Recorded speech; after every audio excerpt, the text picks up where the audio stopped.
शिक्षकांची पगारवाढ बोगस,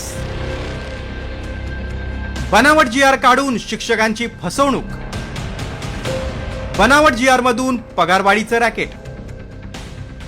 पगारवाढ हा सर्वच कर्मचाऱ्यांसाठी जिव्हाळ्याचा विषय.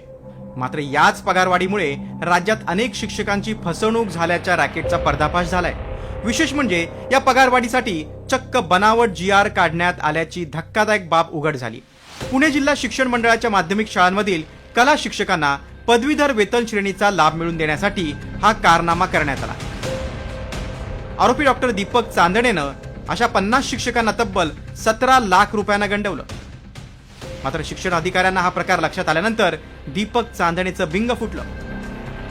हा फसवणुकीचा प्रकार नेमका कसा घडला ते पाहूया.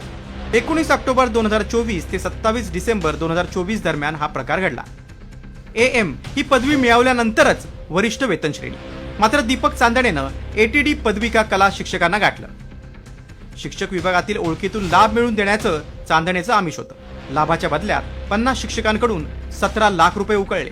डिजिटल स्वाक्षरी करून बनावट GR काढला. मात्र बनावट शासन निर्णय समाज माध्यमात व्हायरल झाला.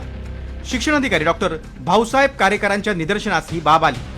याबाबत शिक्षण आयुक्तांनी एक समिती स्थापन केली आहे. या समितीचा अहवाल ACBला दिलाय आणि त्यानुसार चौकशी सुरू आहे. दरम्यान या प्रकरणात अजूनही काही लोकांचा समावेश असण्याची शक्यता आहे. चौकशी समिती नेमलेली आहे. गुन्हा दाखल झालेला आहे.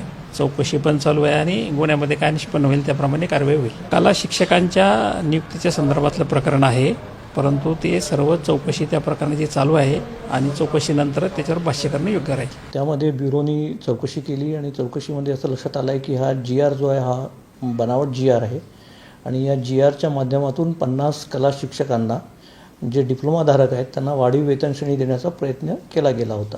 आणि तो जो GR ज्या व्यक्तीने बनवला आणि त्याकरता काही त्यांनी पैसेसुद्धा घेतले, त्या व्यक्तीला अँटी करप्शन ब्युरोच्या पुणे युनिटने कालच परवा अटक केलेली आहे. प्रत्येक कर्मचाऱ्याला पगारवाढीची अपेक्षा असते. या पगारवाढीसाठी सगळेच जण आपापल्या परीने प्रयत्न करतात. शैक्षणिक पात्रता नसतानाही पगारवाढीच्या लोभामुळेच या शिक्षकांची फसवणूक झाली आणि त्यांच्या या लोभीपणामुळेच दीपक चांदणे सारख्यांचं उखळ पांढरं होतंय, हेही तेवढंच खरं. ब्युरो रिपोर्ट, साम TV.